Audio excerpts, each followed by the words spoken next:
40대 아재들의 느린 자기계발 이야기. 어느 편. 변화의 시작.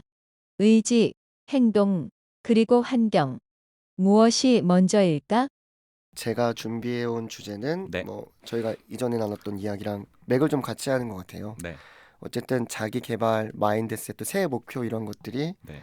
결과적으로는 어떤 변화를 지향하는 것 같아요. 음. 지금에서 좀 달라질 거야. 음. 변하고 싶어. 새로운 내가 되고 싶어. 음. 뭐 이런 생각을 하는 것과 좀 연결되어져 있는 것 같아요. 근데 변화라는 게 생각처럼 쉽지는 않죠. 그런데 이 자기 개발 관련된 이야기들을 쭉 살펴보다 보면 그 변화가 어디에서부터 시작되느냐라는 걸 또 자주 만나게 되는데 네. 그 변화의 시작이 네. 두 가지 생각이 있는 것 같아요. 하나는 마음이 먼저 바뀌어야 된다. 마음이 바뀌어야 행동이 바뀌는 거야. 야, 아니야. 그게 아니라 행동이 바뀌면 마음이 따라서 바뀌는 거야.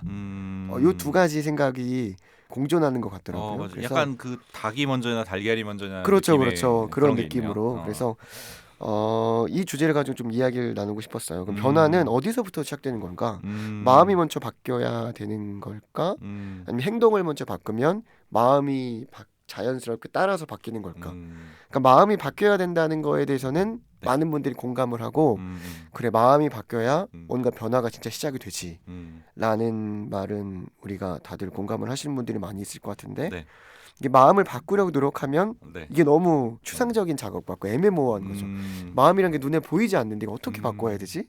그러다 보면 결과적으로 행동을 먼저 바꿔야 되는 거 아닌가라는 또 생각을 하게 되고 이 사이에서 이제 갈팡질팡 하다가 이걸 주제로 한번 다양한 좀 이야기를 해봤으면 좋겠다라고 해서 한번 토크 주제로 뽑아봤습니다. 좋습니다. 좋습니다. 네. 저는 개인적으로 에너지 관점에서 얘기하면 사실 눈에 보이는 게 없으니까 마음을 바꾸는 게 에너지가 훨씬 덜 들지 않을까 생각하지만 저는 행동을 바꾸는 게 에너지가 훨씬 더 덜 든다고 생각해요. 그래서 마음을 바꾸는 것보다 행동을 바꾸는 게 훨씬 더 쉽다. 물론 이 두 훨씬 더 가지가 쉽다. 두 가지가 다 바뀌어야 된다는 전제는 확실히 저는 공감을 해요. 그렇죠. 두 가지 네. 다 바뀌어야 되는 게 최종 목표라면 그럼 뭐부터 바꿔야 될까라고 했을 때 내 의지로 바꿀 수 있는 내 의지로 가장 쉽게 바꿀 수 있는 건 행동이 아닐까. 행동이 먼저다. 이런 생각을 하고요. 여기에 하나 더 그 환경까지 환경. 넣는다면 환경을 먼저 바꿔야 행동이 바뀌고 그다음 마음이 바뀌지 않을까. 이런 생각이 듭니다. 그 예를 들면 군대가 그렇다고 생각해요. 군대라는 환경에 있으니까 행동이 이제 정해진 시간에 정해진 맞아, 일을 하게 저절로. 되는 거고. 근데 2년 동안 마음은 바뀌지 않아. 안 바뀌어. 그러니까 제대하고 나서 돌아오죠. 2년 전으로 돌아가는 거예요. 빛의 속도로.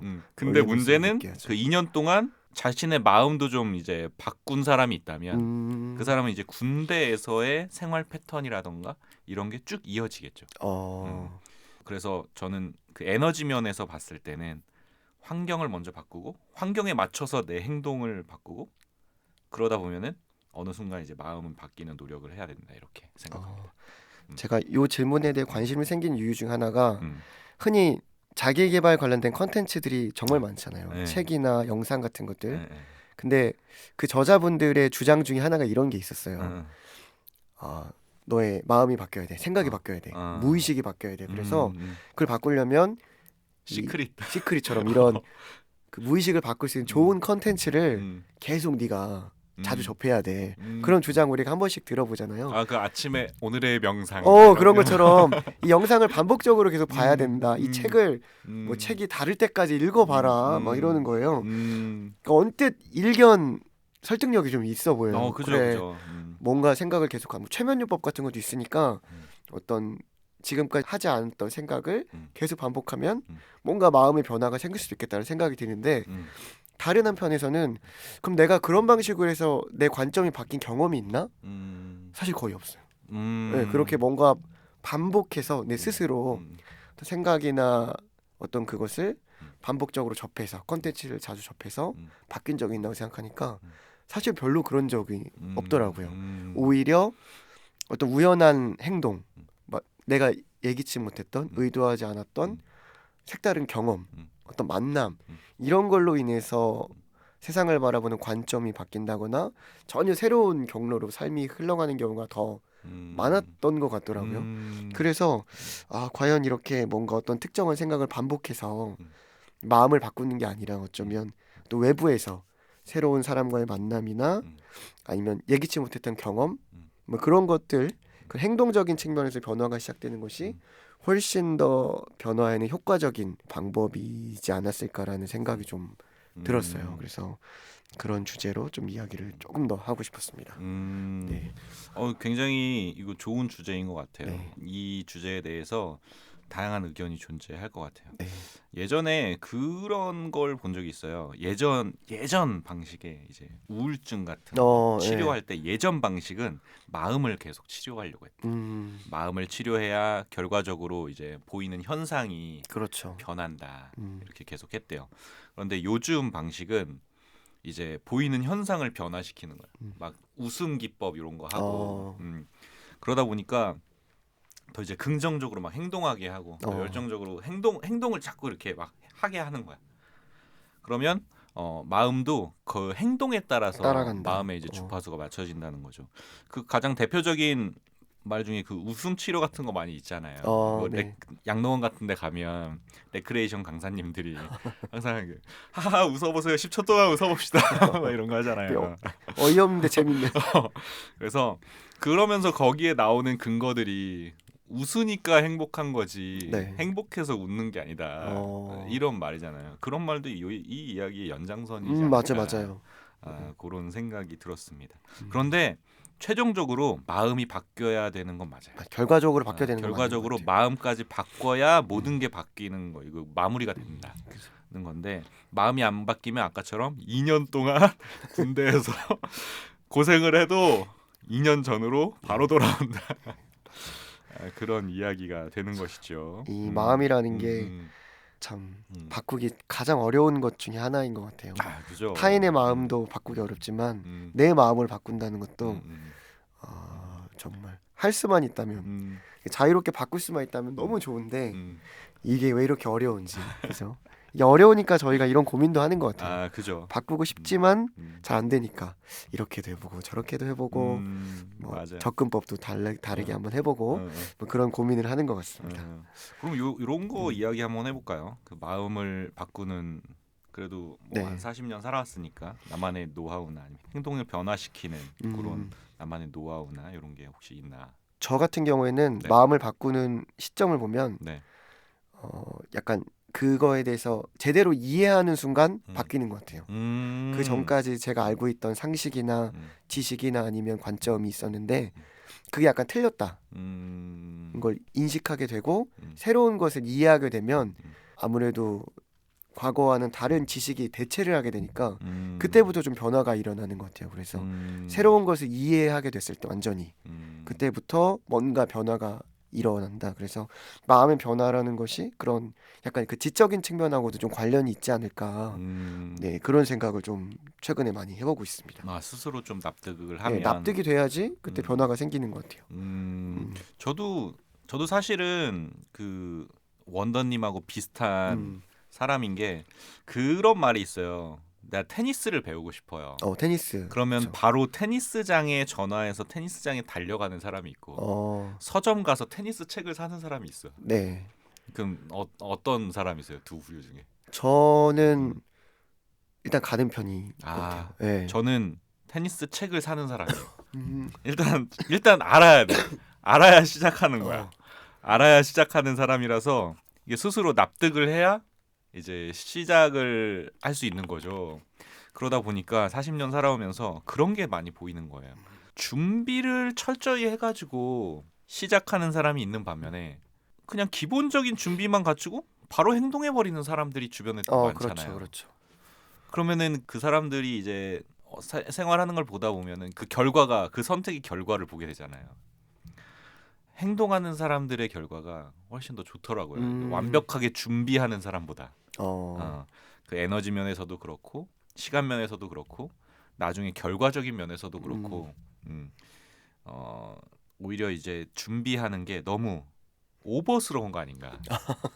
완벽하려는 노력이 너무 오버스러운 거고 행동하기가 두려워서 준비라는 핑계거리를 만든 거 아닌가 이런 생각까지 하게 됐어요. 그러다 보니까 요즘에는 마음을 좀 바꾸자 했을 때는 적어도 그냥 기본적으로 내가 납득 가능할 만큼만 조금 했으면 해야 되는 거면은 바로 그냥 행동하자 이런 생각을 많이 하는 것 같아요. 좋습니다. 그리고 행동하는 것도 되게 게을러지잖아요, 사람이. 게을러져요. 네. 그래서 행동을 어떻게 바꿀까 하다가 저는 그 시간을 정해가지고 그 시간에 뭐 하자 요거를 되게 굉장히 정해놓는 것 같아요. 그래서 정해진 시간에 정해진 거 하는 거. 싫어도 그 맨날 데일리 방송으로 만들잖아요. 네네. 팟캐스트를. 그것도 그냥 딱 정해진 시간에 한 2시간 동안 이거 그냥 뭐 싫든 좋든 상관없고 그 정해진 시간에 글을 쓰는 거예요. 그러다 보니까 어느 순간 되면 익숙해지더라고요. 그것도 습관이라고 익숙해지더라고. 참 인간이라는 건 참. 지금 하고 계신 게 그 시간 관리 기법 중에 타임박싱이라는 기법이 있거든요. 그러니까 어떤 스케줄을 잡을 때 일정한 시간을 정해놓고 그 시간에는 무조건 그 일을 한다라고 이제 고정을 시키는 거죠. 맞아요. 네, 그게 굉장히 생산성을 높이는 데는 효과적인 방법 중 하나인 것 같아요. 그래서 그 생산성과 관련된 여러 가지 실험. 그래서 결국에 이제 나한테 맞는 방법들 뭐냐. 그것도 사용해요. 그 포모도로 기법이라고. 포모도로 테크닉 25분 5분, 25분 5분. 25분 집중, 5분 휴식. 5분 휴식. 그게 좀 저한테는 이렇게 빡 집중하기가 좋더라고요. 그래서 그런 거 활용해가지고 그냥 나한테 맞는 방법을 끊임없이 실험하고 찾아가는 방법이죠. 어찌됐건 변화해야지 안주하기 시작하면은 인생이 내리막길로 가기 때문에 맞아요. 점점 어찌됐건 바쁘게 이제 움직여야 된다 이런 생각을 하고 있습니다. 자, 그러면은 이제 그 마음과 행동이 변화하기 위해서 한마디만 좀 이렇게 말씀드리면 좋을 것 같아요. 네. 변화하기 위한 조언 같은 거? 일단은 오늘 이렇게 대화를 나누면서 저도 느끼는 건데 일단은 마음이 변해야 된다는 것은 어쨌든 똑같다. 우선순위가 그러니까 순서가 뭐냐보다는 궁극적으로 마음이 변해야 우리에게 변화라는 게 일어나는데 그 변화라는 것을 만들기 위해서 뭐 대단하게 뭔가를 하려고 하기보다 오늘 한량님 말씀해주는 것처럼 새로운 습관 하나를 장착해보는 거. 네, 그리고 자기에게 맞는 그런 변화 기법들 하나씩 도입해 보면서 버릴 건 버리고 또 남길 건 남기면서 결국 나에게 맞는 그 시스템을 만들어가는 거죠. 그런 노력들이 차곡차곡 쌓이다 보면 당장은 아니더라도 어느 순간에 내가 정말 많이 변했구나라는 걸 느낄 수 있는 시점이 오지 않을까 그런 생각 잠깐 해봤습니다. 좋습니다. 아주 되게 좋은 말씀 감사합니다. 그 말씀을 나누다 보니까 저랑 비슷한 성향이 많으신 거예요. 굉장히 많죠. 자기 개발에 관심 많고 많죠. 사실 이거 남들한테는 되게 쓰잘데기 없는 맞아요. 이게 우리한테는 중요한 건데 되게 중요하죠. 중요한 일인데 아니 나한테는 되게 중요한 거 이게 마음과 행동을 나누는 게 얼마나 중요한 일인데 정말 중요한 일인데 남들한테는 쓰잘데기 그래서 이런 느린 자기 개발이 필요한 겁니다. 그래서 자기 개발이 안 되는 거 아닐까요? 아니에요. 이런 개념을 정하고 원칙을 정하는 일이 되게 중요해요. 이게 중요하죠. 그래야 또 왜냐면 저희 같은 사람들은 나만 알면 되는 게 아니라 또 다른 사람들과 이걸 나눠야 되잖아요. 맞아요. 공감하고 이유를 드려야 되는 그렇죠. 그럼 이런 거를 다 가른 말을 다 쫙쫙 타가지고 최대한 개념을 세분화하고 분석적인 사고를 활용해서 해놔야지 또 이야기할 때 잘 전달할 수 있답니다. 우리가 뭐 남들이 모르는 특별한 뭐 지식을 알려주는 건 아니니까. 맞아요. 그래서 오히려 이런 조금 한 단계 멈춰서서 좀 되게 쓰잘데기 없는 주제 같지만 이렇게 깊게 이야기해보는 것도 너무 사실 뭐 중요하지 않나 이런 생각을 합니다. 예를 들어 1년 안에 뭐 얼마 벌 수 있어 이거 계획 짜고 이런 그런 것도 물론 중요하지만 이런 되게 개념적인 부분, 가치적인 부분도 이야기 나누는 게 좋지 않을까 하는 생각을 했습니다. 오늘은 이렇게 새해 목표를 세우기 전에 꼭 필요한 이 마인드셋, 마음가짐에 대한 이야기 우리 원더님 아까 뭐 민수쌤이라고 밝혀주셨는데 민수쌤과 함께 이야기 나눠봤는데요. 민수쌤 오늘 어떠셨어요, 원더님? 오늘 너무 재밌었고요. 사실은 이런 이야기를 편하게 할 수 있는 자리가 많진 않거든요. 없죠. 또 이런 주제를 가지고 없어. 자기 생각을 이야기하고 또 누군가의 의견을 또 들어볼 수 있는 음, 기회가 많지가 않은데 음, 물론 방송이긴 하지만 음. 저 개인 자체 음, 스스로에게도 굉장히 성장할 수 있었던 음. 시간이었던 것 같고 거듭 말씀드리지만 제가 목 상태가 좋지 않아서 아, 너무 아쉽습니다. 그래서 또 방송 들으시는 분들한테 다시 한번 양해의 말씀드리고 다음에 혹시 기회가 돼서 다시 만난다면 정말 좋은 목소리로 다시 한 번 더 인사드릴 기회가 있었으면 좋겠습니다. 네, 좋습니다. 근데 오늘 그 목소리로 되게 좋은 네. 말씀 많이 해주셔가지고 아이고 감사합니다. 네, 청자 여러분들도 이해해 주실 거라고 믿습니다. 자, 이제 마음가짐을 다잡았으니까 이제 본격적으로 새해 목표를 세우러 가야 되겠죠. 갑시다. 새해 목표. 자, 다음 2월 달에는 새해 목표에 대한 이야기 한번 해보도록 하겠습니다. 자, 이 방송이 계속 이어지기 위해서는 여러분들의 따뜻한 사랑의 댓글과 그 좋아요가 필요합니다. 좋아요. 그래서 댓글과 좋아요 많이 눌러주시고요. 그다음에 구독도 많이 눌러주시면 좋겠습니다. 자, 오늘 제가 준비한 이야기는 여기까지이고요. 들어주셔서 감사합니다. 다음에 만나요. 네. 안녕. 안녕히 계세요. 들어주셔서 감사합니다.